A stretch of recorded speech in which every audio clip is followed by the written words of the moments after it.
In the summer of 1996, Dublin, Ireland, was rocked by a crime that would forever alter the nation's relationship with organized crime and criminal journalism. Veronica Guerin, a prominent investigative journalist, was gunned down in broad daylight on the outskirts of Dublin. Her murder was not just an isolated act of violence. It was a brutal retaliation by Dublin's powerful drug lords, an attempt to silence a woman who had dedicated her life to exposing the toxic underbelly of Ireland's growing drug trade. Guerin's death, however, would spark a fierce national outcry and become the catalyst for widespread anti-gang efforts across the country. The shocking nature of her assassination and the corruption that allowed criminal gangs to thrive brought Ireland's criminal justice system under intense scrutiny, ultimately leading to sweeping legal reforms and a renewed determination to rid the streets of ruthless drug cartels. Veronica Guerin with a mission. Veronica Guerin was born in 1959 in Dublin, Ireland, and throughout her career, she had built a reputation for fearlessly tackling the toughest issues of the day. She began her career as a reporter in the 1980s and soon became a respected investigative journalist with the Sunday Independent. It was during the 1990s that Guerin found her true calling, uncovering the criminal activities of Dublin's burgeoning drug trade. The early 1990s saw Ireland grappling with an explosion in drug use, particularly heroin and crack cocaine, as criminal gangs turned Dublin into a major hub for the trafficking of illicit substances. Guerin's investigative work focused on the rise of these gangs and their control over the Dublin underworld. She sought to expose their operations, highlighting the corruption, violence, and exploitation that they wrought on local communities. As Guerin delved deeper into the story, she found herself facing increasing hostility. The criminal figures she was exposing, such as the notorious drug lords John Gilligan and others involved in the heroin trade, were not going to let her disrupt their operations without retaliation. But Guerin, driven by a fierce sense of justice, refused to be intimidated.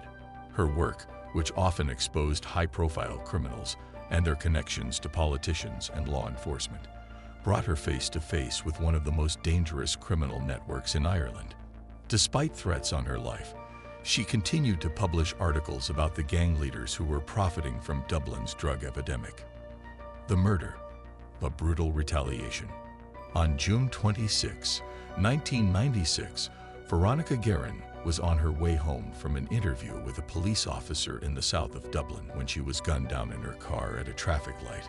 A man in a motorcycle approached her car and fired multiple shots at point-blank range, killing her instantly. The assassination took place in broad daylight in a residential area of Dublin, an audacious and chilling demonstration of the extent of control that drug lords had over the city. The attack on Guerin was no random act of violence. It was a targeted assassination meant to silence her for good.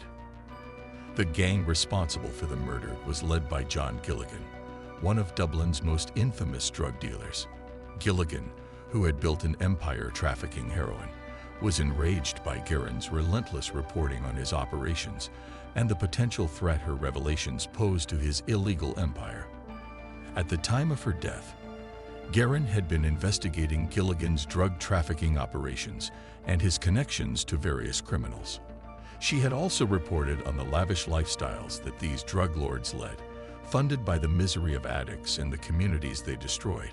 Her work had rattled the criminal elite in Dublin, and her murder was seen as a direct consequence of her brave journalism. Though Gilligan would later deny any involvement, the motive for the assassination was clear.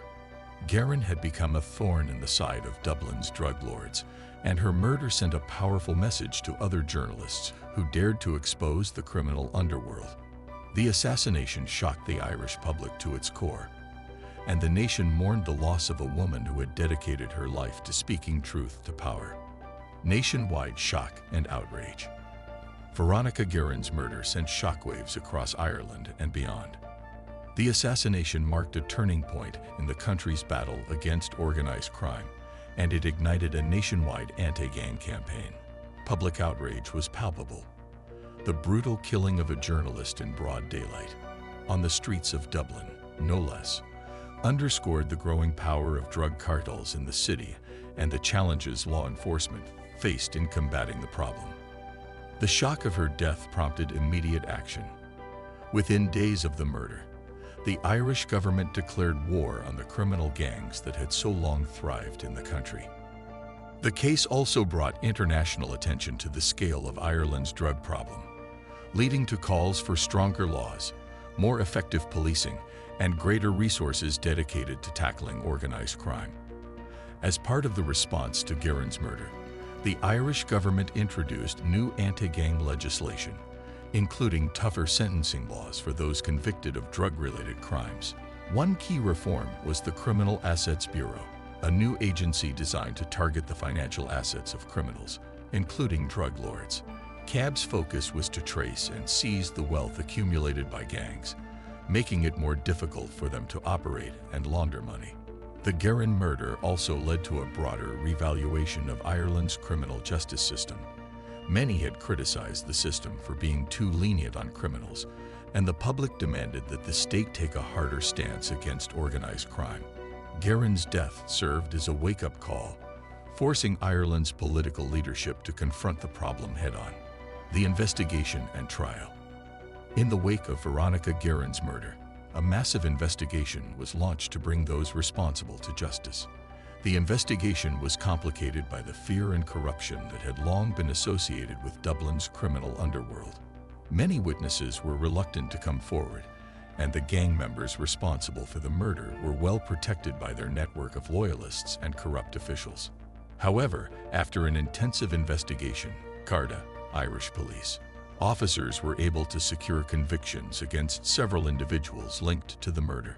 In 2001, John Gilligan, the primary suspect in the assassination, was arrested and charged with the murder of Veronica Guerin. He was eventually convicted for other criminal activities, including drug trafficking, but he was acquitted of the murder. Despite this, the pressure from the public and the government to ensure that those responsible for her death were held accountable never wavered.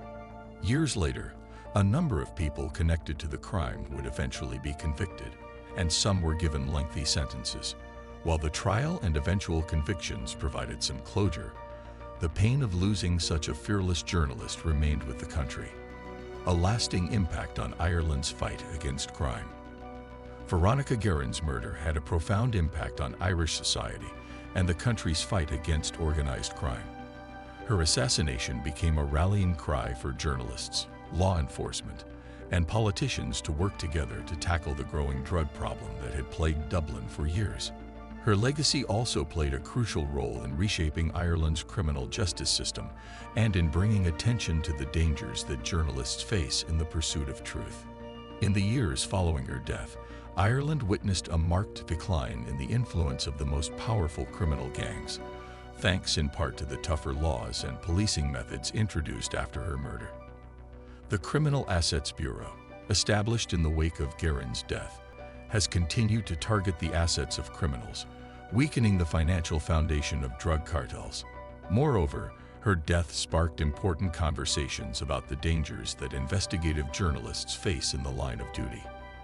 Guerin became a symbol of bravery, a reminder that the pursuit of justice is not without its risks. Her legacy is honored every year through the Veronica Guerin Memorial Fund, which supports initiatives in journalism, crime reporting, and anti-gang efforts. Remembering Veronica Guerin. The assassination of Veronica Guerin in 1996 was a tragedy that not only claimed the life of a courageous journalist, but also shook Ireland to its core. Her death served as a wake-up call to a nation that had, for too long, ignored the growth of violent, drug-fueled crime. Though her life was cut short, Veronica Guerin's legacy lives on in the reforms that followed her murder, in the fight against organized crime, and in the continued efforts to protect journalists who dare to speak out against injustice. Her story reminds us of the power of truth and the price that is sometimes paid to uncover it. Veronica Guerin will always be remembered as a martyr for journalism, a woman who sacrificed everything to expose the darkness lurking beneath the surface of society. And that's the powerful and tragic story of Veronica Guerin, a fearless journalist who paid the ultimate price for exposing Dublin's criminal underworld. If you found this story as impactful as we did, don't forget to like, share, and subscribe to our channel. Thank you for watching, and stay tuned for more stories that uncover the truths behind the headlines.